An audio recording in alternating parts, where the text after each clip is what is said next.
Welcome to Disciple Dojo. We are continuing our journey through the lyrics of the Psalms. In this episode, we're going to be looking at Psalm 19. So if you missed previous episodes, you can catch those in the playlist here on the channel. We also have a bunch of other playlists with all kinds of teaching on books of the Bible, interviews with scholars, biblical resource reviews, study Bible reviews, even our superhero seminary series. If you're wondering why I have all these toys on the shelf, and that's what they are, guys. They're toys. Every commenter that says you have idols behind you, you're just showing how ridiculous you are. These are childhood toys. And why do we have them? Well, we actually use them for teaching biblical theology here on the channel. So take a look at our superhero seminary playlist if you're interested in that. And all of this is made possible because of you who subscribe to the channel and share our videos and leave comments and likes and just all of that stuff that really helps grow a YouTube ministry. We're very thankful. All right, let's look at Psalm 19.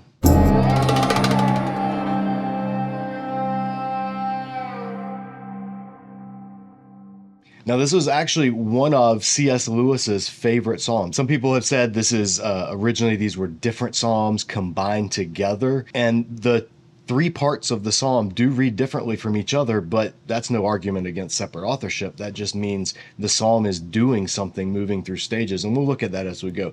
But I'm going to read it first in the NIV, the old 1984 NIV, and then we're going to look at the Hebrew and see what we find. Psalm 19, for the director of music, a psalm of David. The heavens declare the glory of God. The skies proclaim the work of his hands. Day after day they pour forth speech. Night after night they display knowledge. There's no speech or language where their voice is not heard. Their voice goes out into all the earth, their words to the ends of the world. In the heavens he has pitched a tent for the sun, which is like a bridegroom coming forth from his pavilion, like a champion rejoicing to run his course. It rises at one end of the heavens and makes its circuit to the other. Nothing is hidden from its heat. The law of the Lord is perfect, reviving the soul. The statutes of the Lord are trustworthy, making wise the simple. The precepts of the Lord are right, giving joy to the heart. The commands of the Lord are radiant, giving light to the eyes. The fear of the Lord is pure, enduring forever. The ordinances of the Lord are sure and altogether righteous. They are more precious than gold, than much pure gold. They are sweeter than honey from the honeycomb. By them is your servant warned. In keeping them there is great reward. Who can discern his errors? Forgive my hidden faults. Keep your servant also from willful sins. May they not rule over me. Then I will be blameless, innocent of great transgression. May the words of my mouth and the meditation of my heart be pleasing in your sight, O Lord, my rock and my redeemer. Now, as I mentioned earlier, in his reflections on the Psalms, page 56, C.S. Lewis said about this hymn we just read, I take this to be the greatest poem in the Psalter and one of the greatest lyrics in the world. Now, Lewis knew poetry.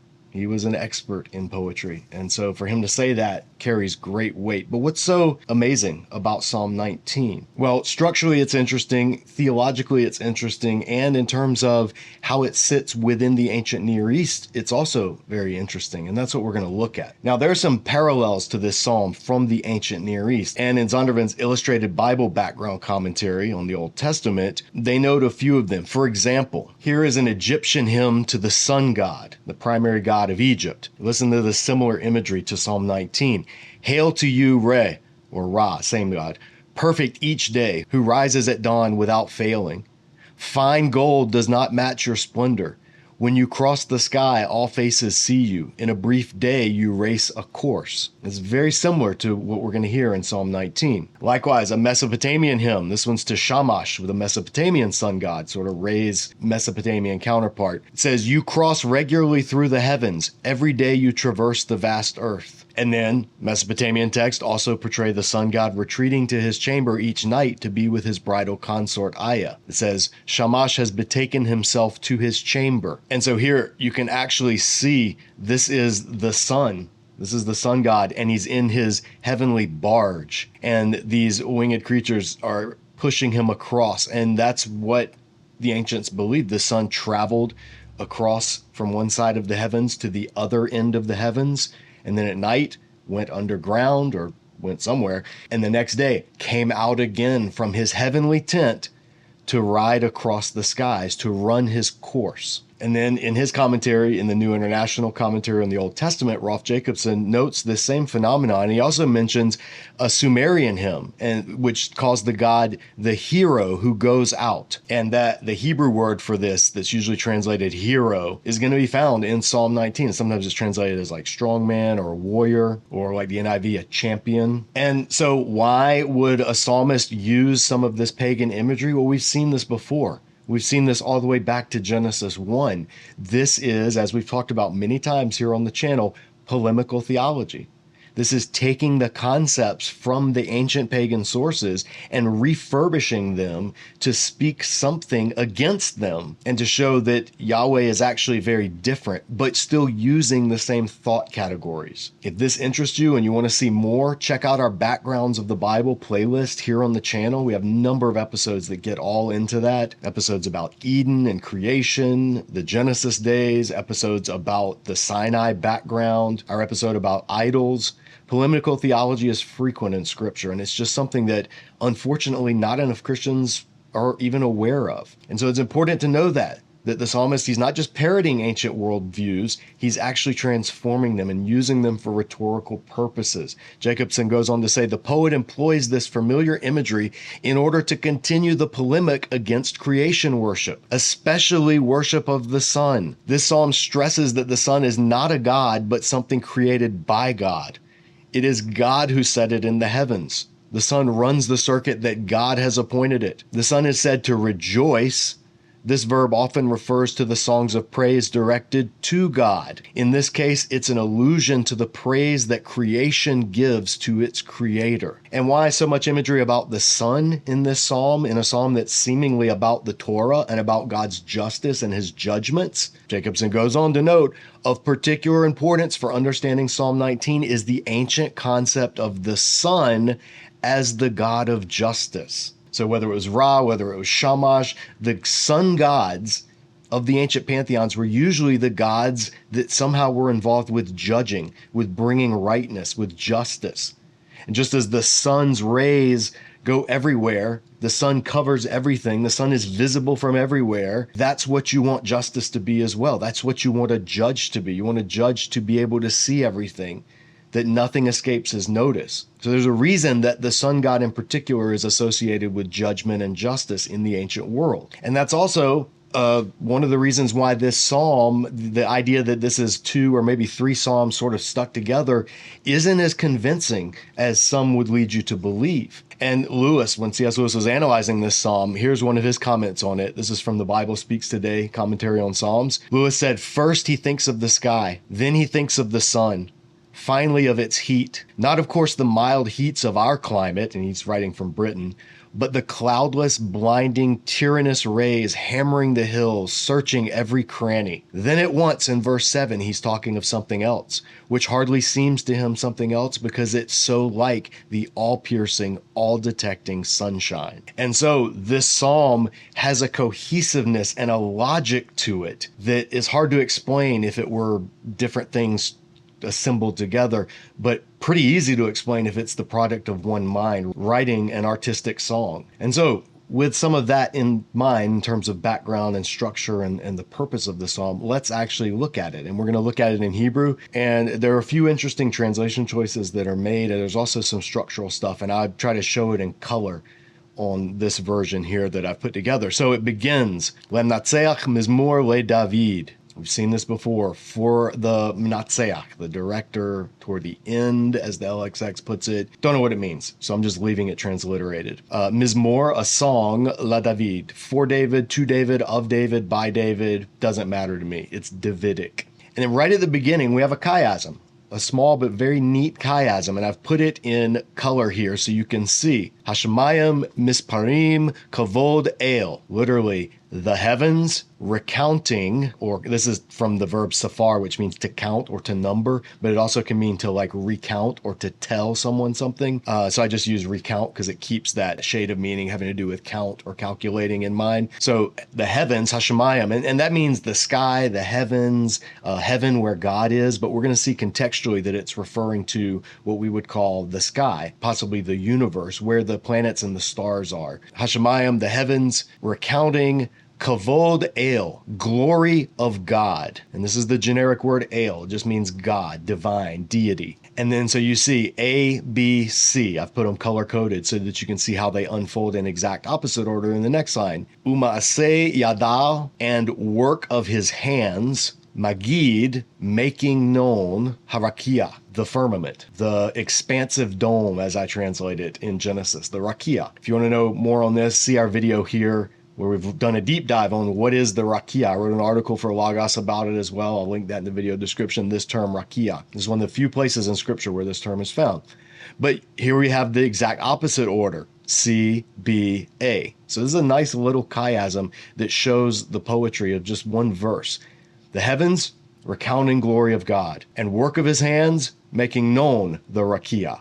It doesn't flow in English because English puts the subject before the verb. In the Hebrew, the subject's at the end. So I've left it in the Hebrew wording, but the rakia is what is making known or telling about the work of his hands, God's works, God's deeds. So it goes on, yom la yom, day by day, day to day, yabiach omer, he causes to flow or lets gush. This is a word that has to do with like water or a stream or a spring bubbling up, gushing up, flowing, pouring forth. Any of those words would work for the image. Omer, speech. So day by day, God is pouring out, bubbling out, gushing forth, making flow, however you want to say it, speech. Valayla la layla, and night by night, night to night, he declares knowledge, da'ath. So Omer and da'ath, speech and knowledge, are what God is making flow or declaring. But it's not normal speech. Verse 4, Ein Omer, there is no speech, va'ein davarim, and there is no words. So no speech and no words. Bali nishma kolam, without being heard, or not being, this is a negation, without or not being heard, their voice. Now, the NIV, if you remember what we read earlier, it translates this as no speech and no words where not their voice is heard. So they're taking Bali as saying, it's not that their voice is not heard anywhere. It's that there is no speech, Omer, and no words, Dvarim, where their voice is not heard. And that's, maybe that's possible. I think it's more likely that this whole verse should be read as giving a paradox. That God's speech, his words, his voice is going out in all creation, but it's not audible. It's not speech in the normal sense. It's not words in the normal sense. It's not heard in the normal sense, like a voice. And this is where the NIV, the updated NIV, actually changed from the 1984 NIV and went with this reading. The 1984 NIV said, there is no speech or language where their voice is not heard. The updated NIV says, they have no speech, they use no words, no sound is heard from them. As an example, I think the NIV updated 2011 gets it right. Lexham English, there is no speech, there are no words, their sound is inaudible. King James says there is no speech nor language where their voice is not heard. And King James possibly got that from the Septuagint. The Septuagint translates, there are no speeches nor words in which their voices are not heard. And that's right here, that relative pronoun hon. This is where they're getting it. So King James probably is following the Septuagint. In the modern translations, RSV, NRSV, they all go with their voices not heard. ESV goes with there's no speech nor are there words whose voice is not heard. So ESV is following the Greek rather than the Hebrew text. NASB, their voice is not heard. Holman Christian and CSB, their voice is not heard. So it's kind of a toss-up between the translations, but most of them opt for just translating this the way the Hebrew naturally reads, which is there is no speech, there are no words, their voice is not being heard. And so if you take it that way, that naturally flows into the next verse, showing the paradox. Yet, Bakol haaretz yatsa kavam. In all the land or all the earth, haaretz is it's the opposite of Hashemayim. The Hashemayim is everything up there. Haaretz is everything down here. In all the earth, yatsa, it goes out, kavam. And this word is interesting. Kav is most likely what it comes from. Their kav is what goes out. And kav literally means line or cord. like a plumb line or a measuring cord. But it gets translated in Septuagint as their voice or their sound, meaning that it was likely confused kavam with this word kolam. And they look very similar. There's one letter difference between them. But I think you can make sense of this, just their line goes out in English because a line has that double meaning. Like a line means a line, or it also, if you're in a play or a movie star, what do you give? You speak your line. So I think the English word line does a good job here. In all the earth, their line goes out. Ubi katse tevel. And to the end of the tevel. Tevel is a word for world. It's not haaretz, which is like land world. It's world as in like creation. And to the end of the world, milehem, their speech. Mila is another word for speech. So the heavens, the rakia, is shouting out words about God, speech about God, but that speech is not audible speech, yet it does go out to all the earth. This is very much in line with what we read elsewhere in the Bible, particularly like Romans chapter 1, God not leaving himself without a witness, creation itself bears witness to God. So the natural world is speaking God's voice. So this whole first section is like creation's speech, and it culminates in the brightest of all the works of God's hands in the rakia, which is the sun. The sun dominates all other cosmic entities. It's not even close. Like when the sun's out, you can't even see the other cosmic entities. And so that's what culminates this hymn of creation and the speech of God. It says, L'shemesh, for the sun, and Shemesh is, that should sound familiar. Shamash was the Mesopotamian sun god. Shemesh is the Hebrew word for the sun. For the sun, Sam Ohel Bahem, he pitched a tent in them. Literally, he put a tent. He placed a tent. We'd say he pitched a tent in them, in the heavens. He pitched a tent for the sun. And it, the sun, kahatan yotse, like a groom, like a bridegroom, like somebody getting married. That's chatan. He is coming out mechupatho, from his, and some translations say from his chamber, but if you know anything about Jewish weddings, this is the chuppah.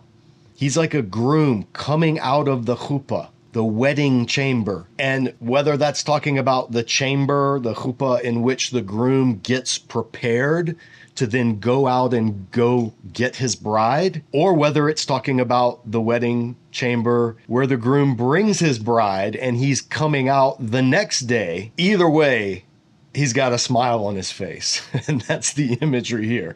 And the sun, the sun is bright, it's beaming, it's overpowering. It is the epitome of beaming. We say sun beams.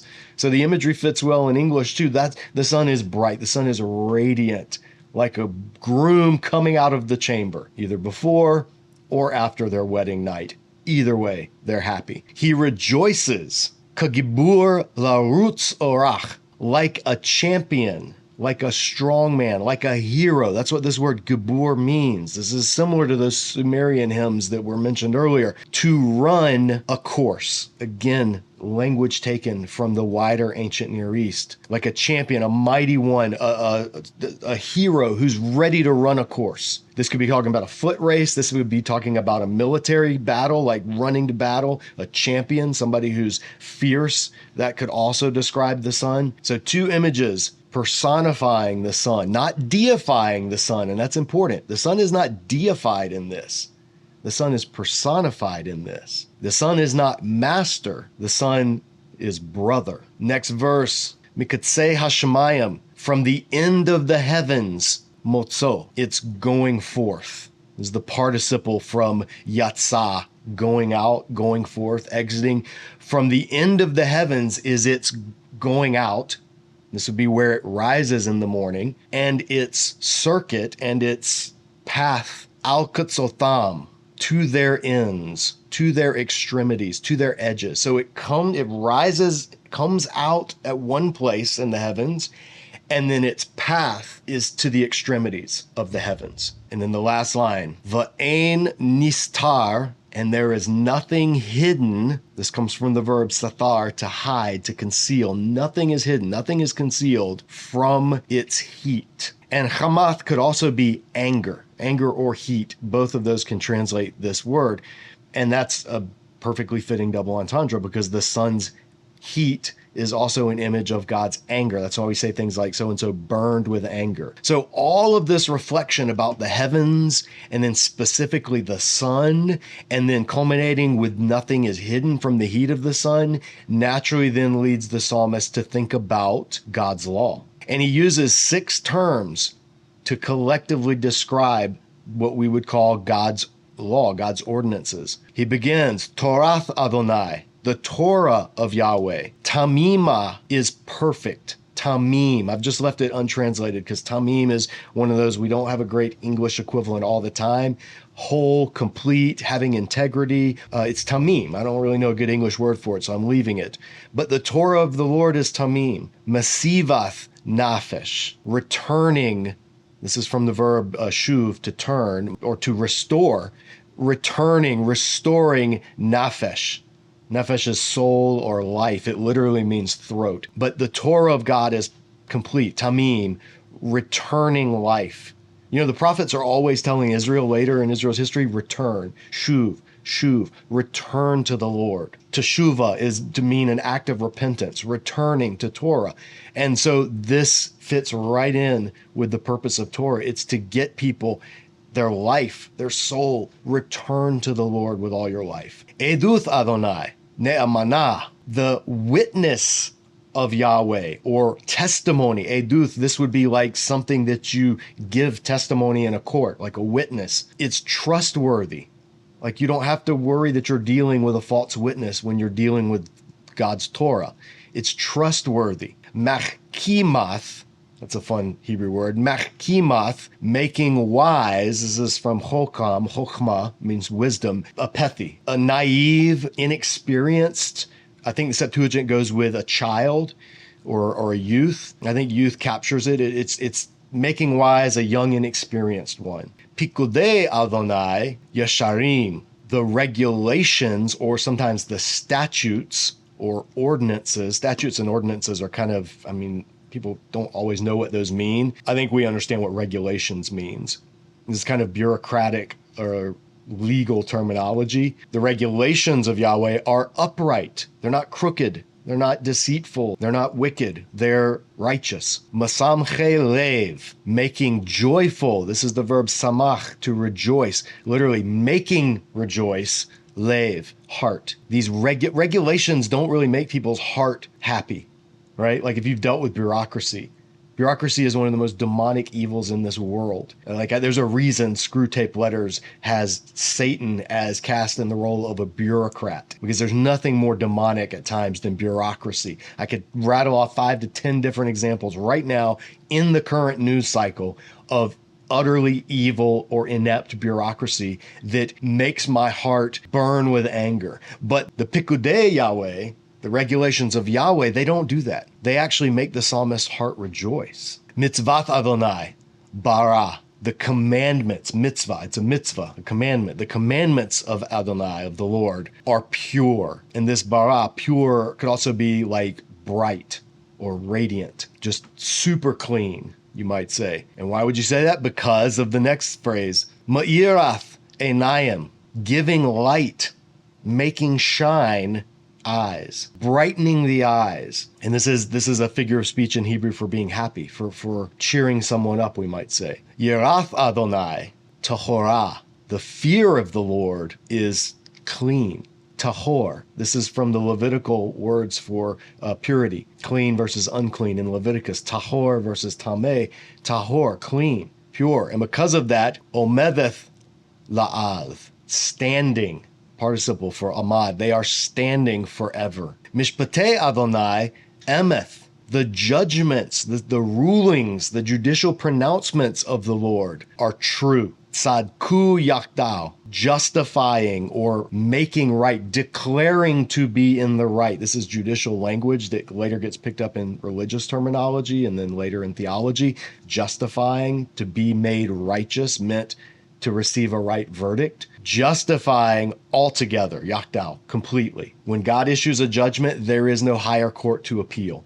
His judgment is true, completely, altogether justifying. If he declares righteous, if he declares in the right, innocent, that person is. And so these 6 phrases to describe what we would call the written speech of God. This part of creation is the non-written speech, general revelation, the book of nature. This now is revealed speech, divine revelation, the book of Scripture. And so when it comes to Scripture, the response by meditating on Scripture of the psalmist is hanechamadim mizahav, being more desirable. Hamad, this verb to desire, this comes from the early chapters of Genesis, particularly when the fruit is seen as desirable and making wise, and so the woman and the man eat it. There's language all throughout this section that harks back to Genesis 2 and 3. But it's the Torah of God that is more desirable than zahav, than gold. Umipaz rab, than pure gold, much. So zahav might be gold. Mipaz, refined gold, pure gold, 14 karat gold. I don't know metallurgy, but low quality gold that's still good. And then the purest of the pure gold, exceedingly rav, great. That's what the psalmist is saying, that the words of God, the Torah of God, is more desirable than that. Umthukim midbash, than sweetness of honey. Dabash is honey, but not honey from the bees. Dabash is honey like date honey or syrup that honey you would make from fruit. And so I've translated it as syrup because it can be both. Vanofeth sufim, or honey, and nofeth is bee honey. This is honey, sufim, of honeycombs. Like honey right from the honeycomb. That's the sweetest you can get. Just like this refined gold is the most refined gold you can have. So building in progression, both of these is sweeter than honey, more desirable than gold. Why? Well, gam avdaka, also, or indeed, or yea, you could say if you wanted to keep it a little archaic, or yes, indeed. This is just like an emphatic word. Gam, your servant, nizhar bahem. Zahar, the verb could either mean to warn, or there's a homonym, another zahar second definition is to shine, to illuminate. It's where the term the Zohar comes from, shining. So by them, your servant is warned, possible translation, kept from harm, or is illuminated, carrying on that sun imagery. I think the ambiguity is intentional and part of the artistry, because Torah does that. It warns and it illuminates. B'shamram, in their keeping, ekev rav, reward great. So by keeping them, the reward is great. In their keeping is great reward. But this is why they're more desirable than gold or the sweetest honey. And so now this in turn leads the psalmist to reflect from creation to revealed word to inward reflection. Now the psalmist turns inward. Shigyoth mi yabin. Literally this says errors. Who can understand? Now most of the translations have inserted a pronoun here. Even the Lexham English, which is fairly literal, it says, who can perceive his errors? NIV, but who can discern their own errors? King James, who can discern his errors? Even the old JPS, who can discern his errors? But the Tanakh, the newer JPS translation, gets right the Hebrew, who can be aware of errors? There's no his, it's just of errors. The Septuagint, who will understand transgressions? There's no pronoun, paraptomata, that's just transgressions. There's no his or their own. But RSV, NRSV, ESV, they all have who can discern his errors. NRSV, who can discern their errors. NASB, who can discern his errors. The CSB and HCSB take an interpretive step, who perceives his unintentional sins. But it's important to note, especially for people that like to claim that like the KJV or the NASB or the ESV, those are literal translations. They are literally faithful to the text. No translation's literal. All translations make decisions. And look, you can see the Hebrew here, there is no his. This is just the word shigayoth, errors. So all of these translations are adding that in interpretively. They're making an interpretive decision that the psalmist is talking about his own errors. And maybe he is, or maybe he's talking about in general, who can discern what's wrong in this world? Who can understand why we're so off? Why we mess up so much? He could be saying that as well, but the text itself just says errors. Who can understand? And then he goes on to say, Nimistaroth, and that's all one word, that's from things being hidden, from hidden things, from secret things. Nakeni, free or pardon me. There were charges. Those charges have been declared pardoned. So they are now free. I think that's why pardon and free both work in this case. But that's the idea. So from hidden who can understand errors? So from these things that I can't even understand, these things being hidden, I don't even know. And that's where CSB and HCSB get the idea of unintentional sins. But it's a little more than what the text is saying necessarily, but it's possible.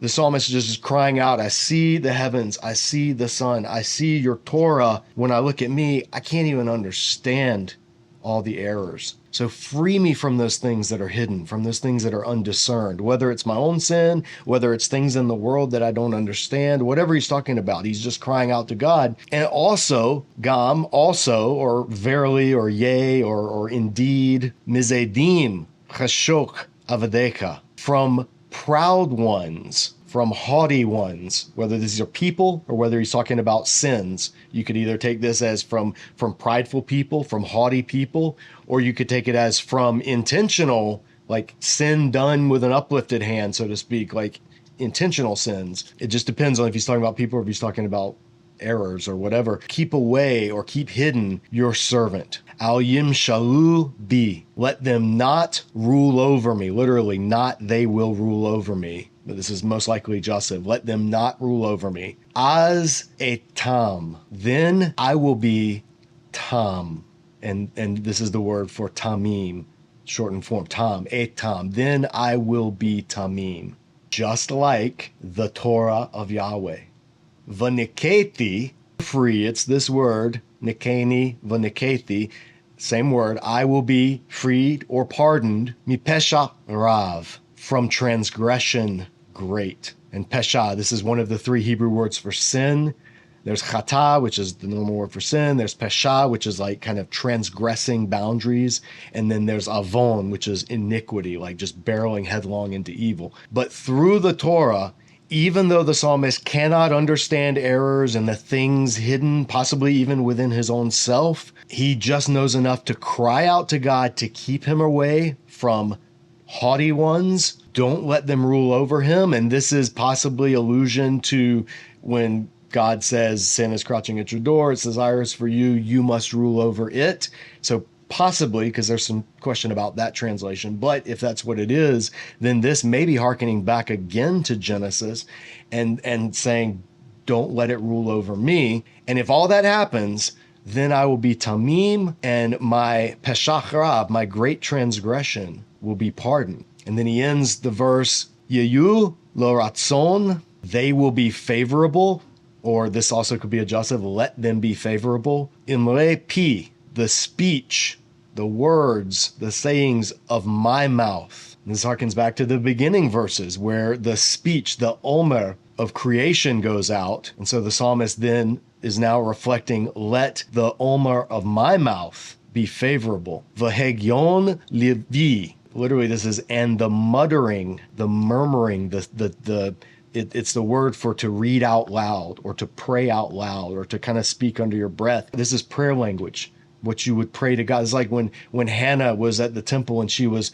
praying, and Eli could see her mouth moving because she was muttering. This is where it comes from, the concept of meditation. NIV says, let the meditations of my heart. But meditation, we think of like an Eastern context, a Far Eastern context of meditation where you just sit silently and don't say anything and empty yourself. That's not what meditation in the Bible is. Meditation in the Bible is muttering. So go to an Orthodox synagogue, a Hasidic Jewish prayer service. Watch them when they rock back and forth and their mouth is moving, and you can see they're not speaking audibly. I mean, you might can hear a little whisper, but they are praying. They are reading. They are reciting. They are meditating on the words either of Torah or possibly of the Talmud or the Mishnah.